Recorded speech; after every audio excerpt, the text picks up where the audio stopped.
2.300.000 € per promuovere l'imprenditoria femminile. È questo l'impegno messo in campo dalla Regione Veneto, che stanzia a disposizione un contributo a fondo perduto del 30% per sviluppare alcuni progetti. Andrea Dal Corso, funzionario delle imprese artigiane del Milanese, spiega quali. E riguarda contributi che possono andare da un minimo di 6.000 euro fino ad un massimo di 51.000 euro.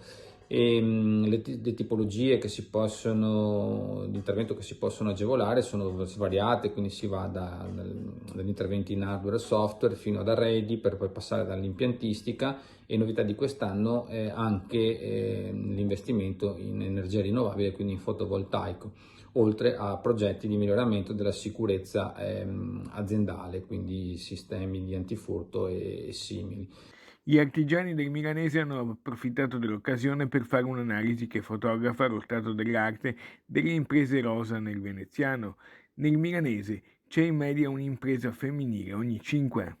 Le imprese rosa nel milanese siano in totale 1920 su un totale di 9756, quindi pari al 19,68% del totale, e sono il 14,62% delle imprese rosa del veneziano, quindi quasi il 15% è presente solo nell'area del milanese.